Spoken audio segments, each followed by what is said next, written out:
My camera just fell down. One moment. Okay. So it's time for Alice's Adventures in Wonderland. Chapter 8, The Queen's Croquet Ground.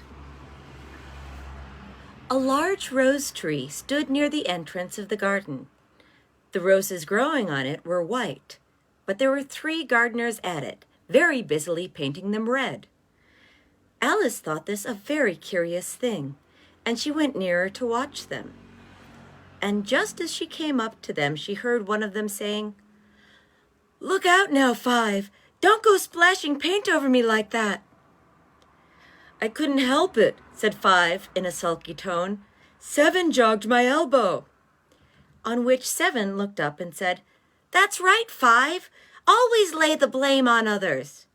"You'd better not talk," said 5. "I heard the Queen say only yesterday you deserved to be beheaded." "What for?" said the one who had spoken first. "That's none of your business, too," said 7. "Yes, it is his business," said 5, "and I'll tell him. It was for bringing the cook tulip roots instead of onions." 7 flung down his brush and had just begun, "Well, of all the unjust things," when his eyes chanced to fall upon Alice, as she stood watching them, and he checked himself suddenly. The others looked around also, and all of them bowed low. Here they are fighting.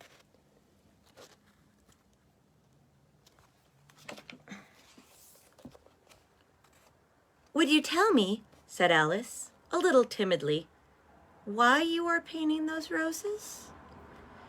5 and 7 said nothing, but looked at 2. 2 began in a low voice. "Why, the fact is, you see, miss, this here ought to have been a red rose tree, and we put a white one in by mistake. And if the Queen was to find out, we should all have our heads cut off, you know. So you see, miss, we're doing our best afore she comes to—" At this moment, 5, who had been anxiously looking across the garden, called out, "The Queen! The Queen!" And the 3 gardeners instantly threw themselves flat upon their faces. There was a sound of many footsteps, and Alice looked round, eager to see the Queen. First came 10 soldiers carrying clubs. These were all shaped like the 3 gardeners, oblong and flat, with their hands and feet at the corners. Next, the 10 courtiers. These were ornamented all over with diamonds and walked 2 and 2, as the soldiers did. After these came the royal children. There were 10 of them, and the little dears came jumping merrily along hand in hand, in couples.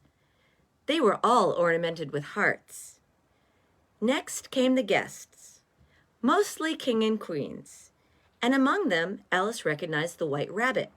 It was talking in a hurried, nervous manner, smiling at everything that was said, and went by without noticing her. Then followed the knave of hearts, carrying the king's crown on a crimson velvet cushion. And last of all this procession came the king and queen of hearts. Alice was rather doubtful whether she ought to not lie flat down on her face, like the 3 gardeners. But she could not remember having ever heard of such a rule at a procession. And besides, what would be the use of a procession, thought she, if people had to all lie down upon their faces so that they could not see it? So she stood still where she was and waited. When the procession came opposite to Alice, they all stopped and looked at her. And the Queen said severely, "Who is this?" She said it to the knave of hearts, who only bowed and smiled in reply. "Idiot," said the Queen, tossing her head impatiently, and then turning to Alice, she went on. "What's your name, child?" "My name is Alice, so please your Majesty," said Alice very politely, but she added to herself, "Why, they're only a pack of cards after all. I needn't be afraid of them." "And who are these?" said the Queen, pointing to the 3 gardeners who were lying round the rose tree. For you see, as they were lying on their faces, and the pattern on their backs was the same as the rest of the pack, she could not tell whether they were gardeners, or soldiers, or courtiers, or 3 of her own children. "How should I know?" said Alice, surprised at her own courage. "It's no business of mine."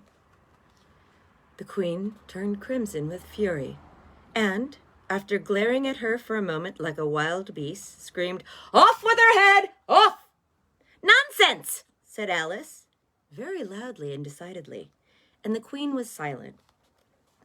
The king laid his hand upon her arm and timidly said, "Consider, my dear, she is only a child." The queen turned angrily away from him and said to the knave, "Turn them over."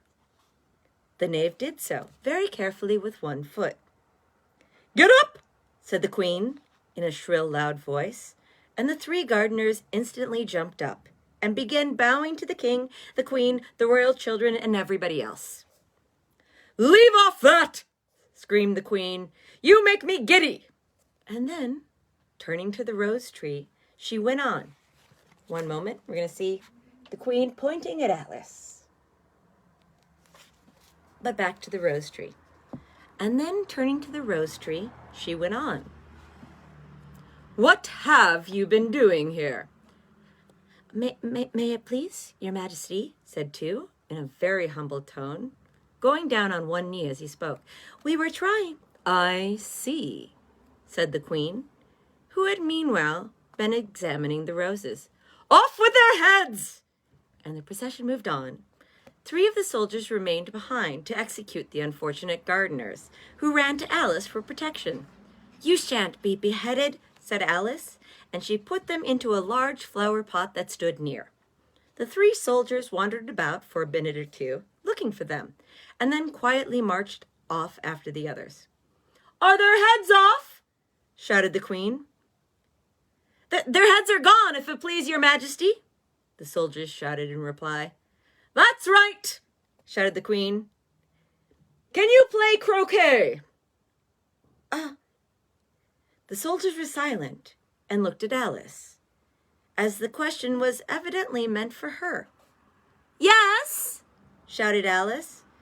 "Come on, then," roared the queen, and Alice joined the procession, wondering very much what would happen next. It's a very fine day," said a timid voice at her side. She was walking by the white rabbit, who was peeping anxiously into her face. "Very," said Alice. "Where's the Duchess?" "Hush, hush," said the rabbit in a low, hurried tone.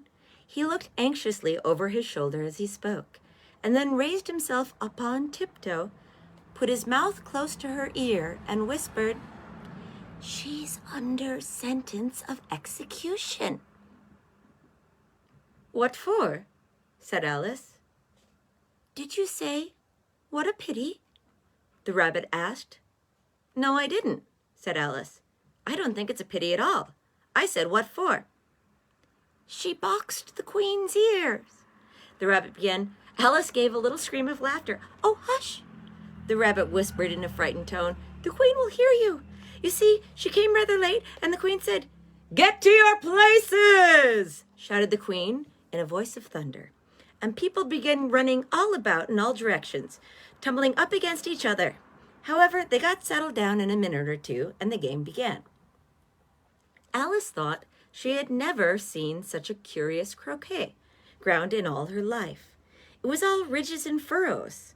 The balls were live hedgehogs, the mallets live flamingos, and the soldiers had to double up upon themselves and to stand on their hands and feet to make the arches.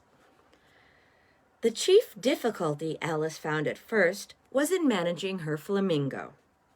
She succeeded in getting its body tucked away, comfortably enough under her arm, with its legs hanging down.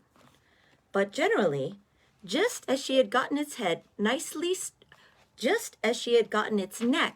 nicely straightened out, and was going to give the hedgehog a blow with its head, it would twist itself around and look up in her face with such a puzzled expression that she could not help bursting out in laughter. Here we see both the problematic flamingo and the hedgehog, which is unballed. And when she had got its head down and was going to begin again, it was very provoking to find out that the hedgehog had unrolled itself and was in the act of crawling away. Besides all this, there was generally a ridge or a furrow in the way, whichever way she wanted to send the hedgehog to. And as the doubled-up soldiers were always getting up and walking off to other parts of the ground, Alice soon came to the conclusion that it was a very difficult game indeed. The players all played at once without waiting for turns, quarreling all the while, and fighting for the hedgehogs. And in a very short time, the queen was in a furious passion and went stamping about, shouting, "Off with his head!" or "Off with her head!" about once a minute. Alice began to feel very uneasy. To be sure, she had not yet had any dispute with the queen, but she knew that it might happen any minute. And then, thought she, what would become of me? They're dreadfully fond of beheading people here. The great wonder is that there's anyone left alive. She was looking about for some way of escape, and wondering whether she could get away without being seen, when she noticed a curious appearance in the air. It puzzled her very much at first, but after watching it a minute or two, she made it out to be a grin, and she said to herself, "It's the Cheshire Cat. Now I shall have somebody to talk to." "How are you getting on?" said the cat, as soon as there was mouth enough for it to speak with. Alice waited till the eyes appeared, and then nodded. "It's no use speaking to it," she thought, "till its ears have come, or at least one of them." In another minute, the whole head appeared, and then Alice put down her flamingo and began an account of the game, feeling very glad she had someone to listen to her. The cat seemed to think that there was enough of it now in sight, and no more of it appeared. "I don't think they play fairly at all," Alice began, in a rather complaining tone. "And they all quarrel so dreadfully one can't hear themselves speak. And they don't seem to have any rules in particular. At least, if there are, nobody attends to them. And you've no idea how confusing it is that all the things being alive. For instance, there's the arch I've got to go through next, walking about at the other end of the ground. And I should have croqueted the queen's hedgehog just now, only it ran away when it saw mine coming." "How do you like the queen?" said the cat in a low voice. "Not at all," said Alice. "She's so extremely—" Just then, she noticed the queen was close behind her, listening, so she went on, "So extremely likely to win that it's hardly worth finishing the game." The queen smiled and passed on. "Who are you talking to?" said the king, coming up to Alice and looking at the cat's head with great curiosity. "It's a friend of mine, the Cheshire Cat," said Alice. "Allow me to introduce it." "I don't like the looks of it at all," said the king. "However, it may kiss my hand if it likes." "I'd rather not," the cat remarked. "Don't be impertinent," said the king. "And don't look at me like that." He got behind Alice as he spoke. "A cat may look at a king," said Alice. "I've read that in some book, but I don't remember where." "Well, it must be removed," said the king, very decidedly, and he called to the queen, who was passing at the moment, "My dear, I wish you would have this cat removed." The queen had only one way of settling all difficulties, great or small. "Off with his head," she said, without even looking around. "I'll fetch the executioner myself," said the king eagerly, and he hurried off. One moment.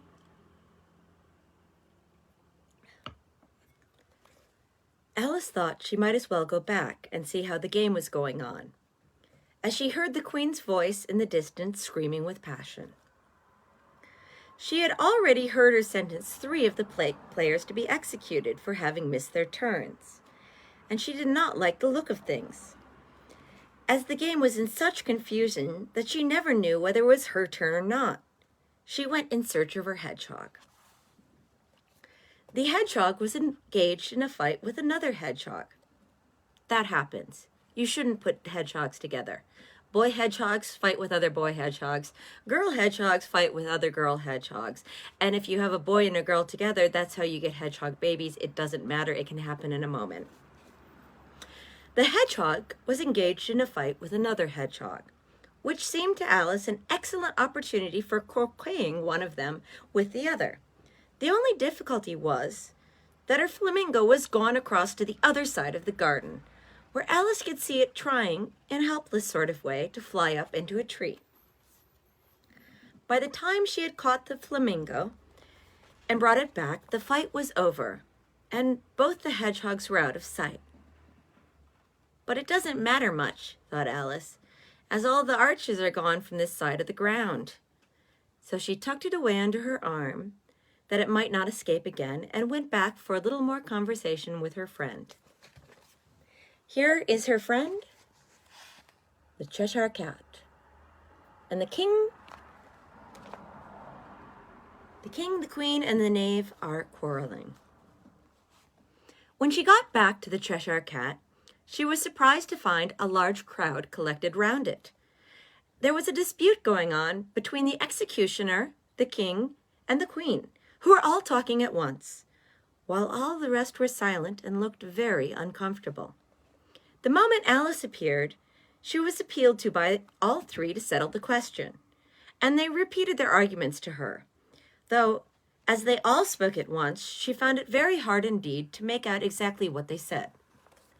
The executioner's argument was that you couldn't cut off a head unless there was a body to cut it off from, that he had never had to do such a thing before, and he wasn't going to begin in his time of life. The king's argument was that anything that had a head could be beheaded, and that you weren't to talk nonsense. The queen's argument was that if something wasn't done about it in less than no time, she'd have everybody executed all round. It was this last remark that had made the whole party look so grave and anxious. Alice could think of nothing to say but, "It belongs to the Duchess. You better ask her about it." "She's in prison," the queen said to the executioner. "Fetch her here." And the executioner went off like an arrow. The cat's head began fading away the moment he was gone, and by the time he had come back with the Duchess, it had entirely disappeared. So the king and the executioner ran wildly up and down looking for it, while the rest of the party went back to the game. And that is the end of Chapter 8. Tomorrow, if I have a voice, Chapter 9, The Mock Turtle's Story. That is all. Have a good morning, a good afternoon, a good night, or if it's that time, nighttime or nap time, have a good sleep.